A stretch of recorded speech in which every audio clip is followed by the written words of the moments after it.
Hello YouTube chess lovers and my friends, this is Gunjan here. Welcome to my 31st episode of Chess Trap series. In this episode, I'm going to show you one of the high profile, nasty opening trap in the Vienna game from the white perspective. The opening arises after the following move order: e4, e5, knight to c3, and by far the most popular choice is knight to f6, which has a very clear intention that black wants to play d5 and liberate his center. And accordingly, white has tried two popular choice. Bishop to c4 leads to the bishop's opening and f4 leads to the Vienna Gambit. However, in my videos, I always deliver the surprise package, and this time around, white come up with this sneaky move, a3. So at first sight it looks completely ridiculous, right? Why white is playing this slow move in the opening, which obviously allow black to play his thematic break d5 and get a good game. Well, guess what? This is exactly what white wants. Now apart from d5, if your opponent continue with either the move bishop to c5 or knight to c6, then my recommendation is you should continue with bishop's opening, starting with bishop to c4, and a6 is always useful because whenever this bishop gets attacked by the knight on e5, this bishop can calmly retrieve back to a2. Anyways, let's concentrate on one of the most obvious choice by black, namely d5, and you can see the attraction of this move. Not only on the third move black can challenge white's center, but he can liberate his bishop. So what can be the more natural than this? Well, everything looks so good except one problem, that just on the third move black has entered into the white trappy territory. The trap starts with pawn captures d5, and after knight captures d5, white has this lethal move, queen to h5. So you can already see this queen is attacking on e5, and unfortunately black cannot defend with f6. So accordingly, three moves has been tried. Now amongst this, I think knight captures c3 is one of the worst one, which to my surprise played by even a 2100 plus rated opponent. But after this move, I think with accurate play, white is clearly winning, as white has this intermediate move, queen to e5 check, and no matter however black blocks, on the next turn, white is going to take this knight and emerge with an extra pawn on the 7th move of the game. So accordingly, two moves has been tried, and let's see each by turn. The first move I want to consider is knight to c6, which is highestly played at this position. However, you will be literally delighted when your opponent play this move, as after the move bishop to b5, by force white is getting winning position in all the lines. e5 is threatened, and there is only one way to defend this, namely queen to d6, and after that, you guessed it, yup, we are going to increase the pressure with knight to f3. So now unfortunately for black, he cannot create another defender for the e5 square. So accordingly, there are two best replies.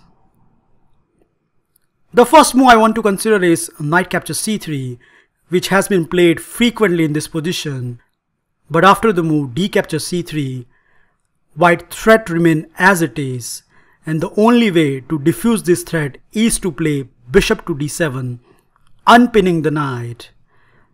But nope, that's not going to help, as after bishop captures c6, and the move knight captures e5, black doesn't have time to capture on g2, as f7 is hanging.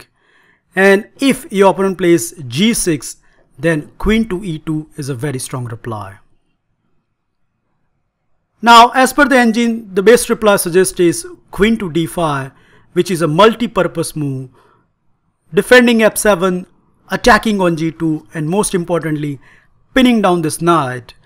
But white has the equally good reply, namely queen to e2. So idea is very simple. White want to capture the bishop and then castle on the king side, which gives him a healthy pawn advantage. And accordingly, black has two choices. The first choice is a very bad one.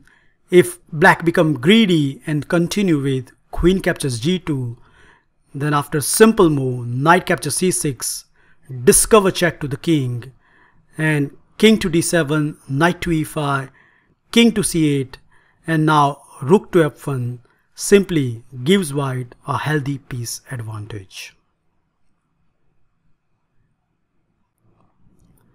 Probably the most critical response here is castle on the queen side, and after that white response is force. White has to capture on c6, and now if black routinely capture this knight, then white will castle and remain a healthy pawn up. So the critical response goes as follows: queen captures g2, attacking the rook.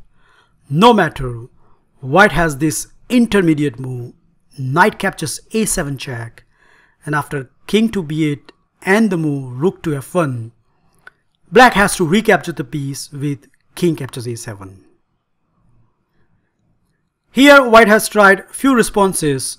Amongst them, bishop to d2 is the most popular one. However, I like this simple move, f3, which confirms white advantage. So at this point, white is a clear pawn up, and if the queen will be exchanged, then again the resulting position favors the white. So obviously, black is not going to cooperative, and queen to h3 is a logical reply. Keeping eye on h2 pawn, no matter, white is going to play bishop to d2, ready to castle on the queen side.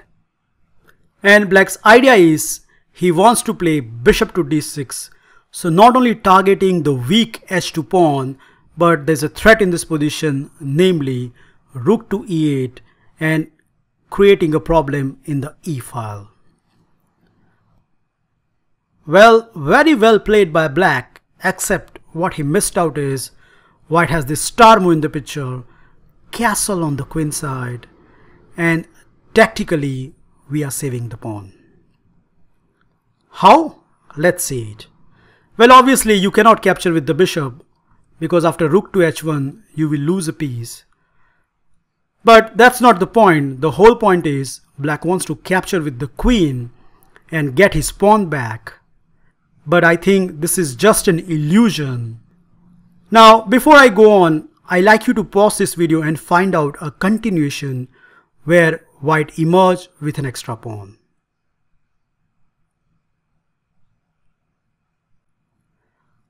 Are you ready? Let's start.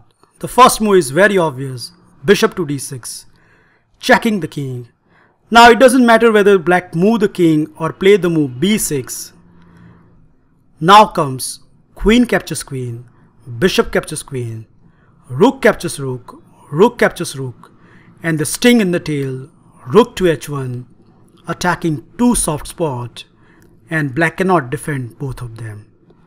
So after bishop to e5 and rook captures h7, again white emerged with an extra pawn.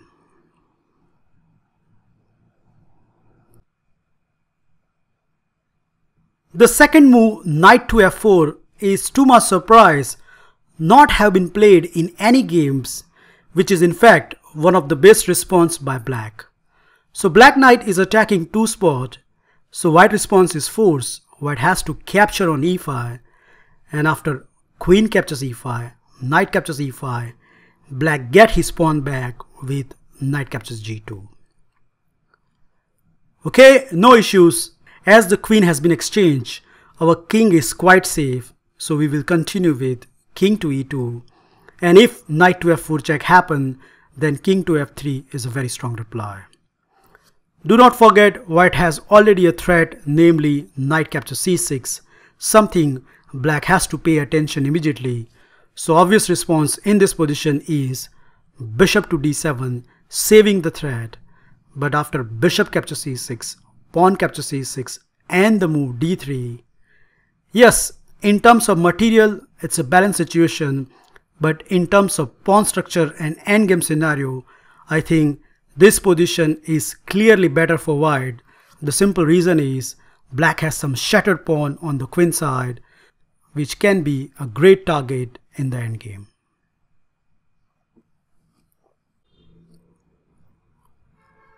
Last but not least, what happens if black try to defend the pawn immediately with queen to d6? Well, here white response is very obvious. We are going to pressure on e5 with knight to f3. And if your opponent plays knight to c6, then it will transpose to the line which we already look at it.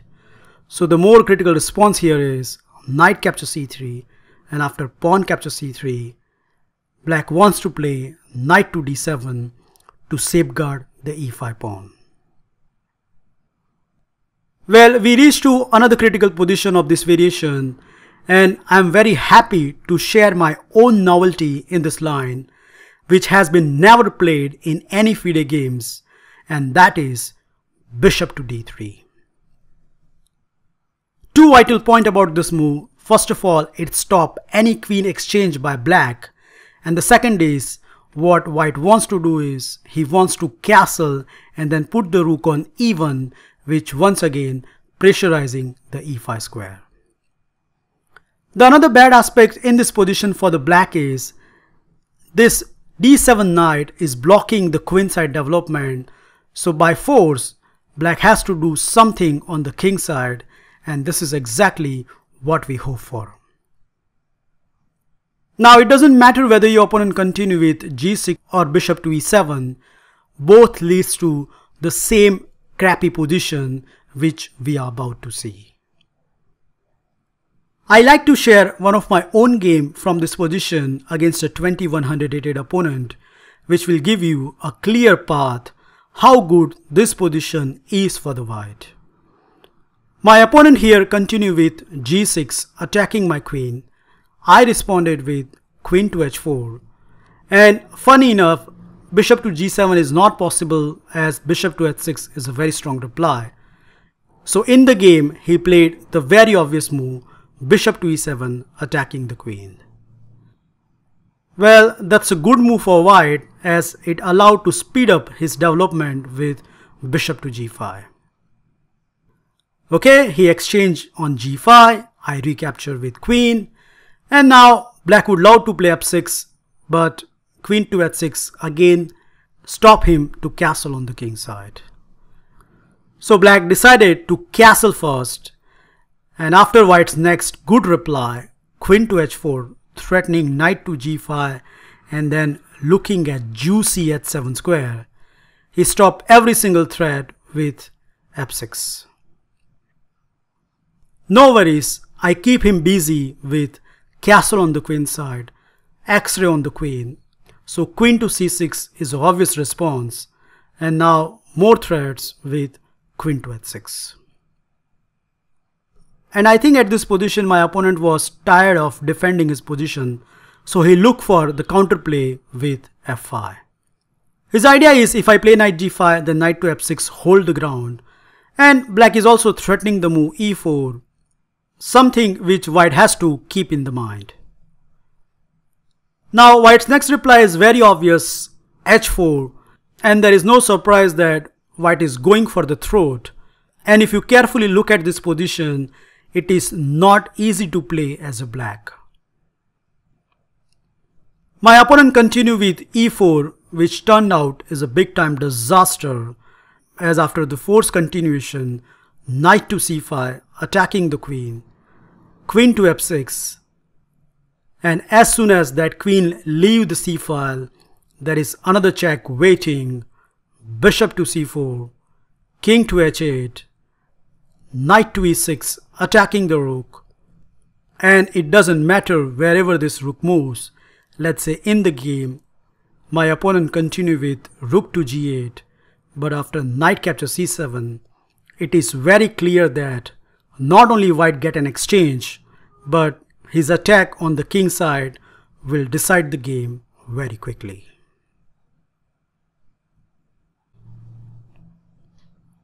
That's it, guys. I hope with this little tricky move a3, you will provoke many of your good opponent to continue with d5, allow him to grab the center, but after e captures d5, knight captures d5 and the move queen to h5, no matter however black wriggles, he is going to struggle for the rest of the game. Thank you for watching this video. Feel free to like, subscribe and comment, and I'll meet you in my next episode very soon. Bye and take care.